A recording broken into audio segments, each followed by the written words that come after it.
നമസ്കാരം. Raf talk ഫുട്ബോളിലേക്ക് അവർക്കും സ്വാഗതം. വിക്ടർ റോക്കിൻ്റെ സ്പെയിനിലെ നൈറ്റ് മെയർ തുടരാനുള്ള സാധ്യത തന്നെയാണ് കാണുന്നത്. പാൽമറാസിലേക്ക് അദ്ദേഹം ചേക്കേറുന്നു. FC ബാഴ്സലോണയും പാൽമറാസും തമ്മിൽ എഗ്രിമെന്റിലെത്തി എന്നൊക്കെ ഫബ്രീസിയോ റൊമാനോ അടക്കമുള്ളവർ റിപ്പോർട്ട് ചെയ്തിരുന്നു. ഫബ്രീസിയോ ഇന്നലെ കുറിച്ചത് Palmeiras are advancing in talks to get Vitor Roque deal done. Agreement done with Barcelona എന്നാണ്. For 25 million transfer fee plus 20% sell on clause. ഇങ്ങനെയൊക്കെ പോയതാണ്. 25 മില്യൺ ട്രാൻസ്ഫർ ഫീസും 20% സെൽ ഓൺ ക്ലോസും ഒക്കെ വെച്ചുകൊണ്ട് ബാഴ്സലോണയിൽ നിന്ന് അദ്ദേഹത്തെ കൊണ്ടുപോകാൻ വേണ്ടി പാൽമറാസ് എഗ്രിമെന്റിലേക്ക് എത്തിക്കഴിഞ്ഞിട്ടുണ്ട് എന്നൊക്കെ റിപ്പോർട്ട് വന്നതാണ്. പക്ഷേ ഇപ്പോൾ അത് നടക്കില്ല എന്നാണ് അറിയാൻ കഴിയുന്നത്. പാൽമറാസ് ആ ഒരു ഡീലിൻ്റെ നെഗോസിയേഷൻ അവസാനിപ്പിച്ചു എന്ന് ബ്രസീലിയൻ മാധ്യമങ്ങൾ റിപ്പോർട്ട് ചെയ്യുന്നു. സ്പാനിഷ് മാധ്യമങ്ങളിലും അത്തരത്തിലുള്ള റിപ്പോർട്ടുകൾ വരുന്നു. കാരണം ഇതിന് വിലങ്ങുതടിയായി വന്നിരിക്കുന്നത് ലാലീഗയാണ്. നമുക്കറിയാം, നിലവിൽ അദ്ദേഹം ബാഴ്സലോണയിൽ നിന്ന് ലോണിൽ റയൽ ബെറ്റിസിൽ കളിച്ചുകൊണ്ടിരിക്കുകയാണ്. ലാലീഗയിലെ ട്രാൻസ്ഫർ വിൻഡോ അവസാനിച്ചിട്ടുണ്ട്. അപ്പോൾ ബാഴ്സലോണയ്ക്ക് ഇനിയിപ്പോൾ താരത്തെ അവരുടെ താരമായി കിട്ടിയതിന് ശേഷം മാത്രമേ സെയിൽ ചെയ്യാൻ പറ്റുകയുള്ളൂ. നിലവിൽ ലോണിൽ റയൽ ബെറ്റീസിലാണ്. അങ്ങനെയാണ് അദ്ദേഹത്തെ റയൽ ബെറ്റീസ് താരമായിട്ടാണ് ലാലീഗയിൽ രജിസ്റ്റർ ചെയ്തിരിക്കുന്നത്.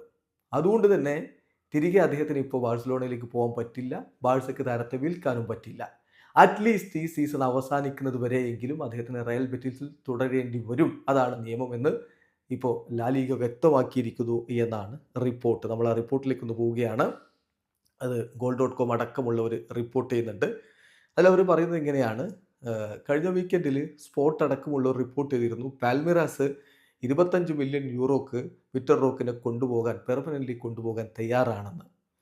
അതനുസരിച്ച് തന്നെ FC ബാഴ്സലോണ കാര്യങ്ങളൊക്കെ മുന്നോട്ടേക്ക് നീക്കി റയൽ ബെറ്റിസിൽ നിന്ന് ലോൺ സ്പെല്ലിൽ നിന്ന് താരത്തെ തിരികെ വിളിക്കാൻ റെഡിയായതുമാണ്. പക്ഷേ ലാലീഗ ആ നീക്കം ഓതറൈസ് ചെയ്യില്ല എന്നതാണ് റിപ്പോർട്ട്. കാരണം ഇപ്പോൾ ലോൺ സ്പെല്ലിൽ അദ്ദേഹം റയൽ ബെറ്റീസിൽ രജിസ്റ്റർ ചെയ്തിരിക്കുകയാണ്. അവിടെ നിന്ന് തിരികെ വിളിക്കാതെ പാൽമിറാസിലേക്ക് ബാഴ്സലോണയ്ക്ക് വിൽക്കാനും പറ്റില്ല. The transfer window is currently closed in Spain and as A result the above process cannot go through. ഇപ്പോൾ അവിടെ ലാലീഗയിലെ ട്രാൻസ്ഫർ വിൻഡോ ക്ലോസ് ആയതുകൊണ്ട് തന്നെ റയൽ ബെറ്റീസിൽ നിന്ന് തിരികെ വിളിക്കുക എന്നുള്ളത് ഇപ്പോൾ നടക്കില്ല. Also as per La Liga regulation, Betis cannot loan out a player whom they have registered on a loan deal. അതായത് വേണമെങ്കിൽ ഇനിയിപ്പോൾ റയൽ ബെറ്റീസിൽ നിന്ന് നേരിട്ട് അങ്ങോട്ട് കൊണ്ടുപോകാം എന്ന് വിചാരിച്ചാൽ അത് നടക്കില്ല. കാരണം ഒരിക്കലും റയൽ ബെറ്റീസിന് ലോണിലെടുത്തൊരു താരത്തെ ട്രാൻസ്ഫർ ചെയ്യാനും പറ്റില്ല. അപ്പോൾ അതുകൊണ്ട് വിക്ടർ റോക്ക് കുടുങ്ങിയ മട്ടാണ്. റോക്കിന് ഈ ട്രാൻസ്ഫർ നടന്ന് കിട്ടിയാലുള്ള ഗുണം, പാൽമിറാസ് അടുത്ത ക്ലബ്ബ് വേൾഡ് കപ്പ് കളിക്കുന്ന ടീമാണ്. ക്ലബ്ബ് വേൾഡ് കപ്പിൽ കളിക്കാനുള്ള അവസരമാണ് അവിടെ തുറന്നു കിട്ടിയിരുന്നത്. പക്ഷേ ലാലീഗ അത് ബ്ലോക്ക് ഇട്ടിരിക്കുന്നു. വീഡിയോ അവസാനിക്കുന്നു. ഫുട്ബോൾ ലോകത്തെ കൂടുതൽ വിശേഷങ്ങളുമായി റാഫ് ടോക്സ് കൊണ്ടുവെത്താം.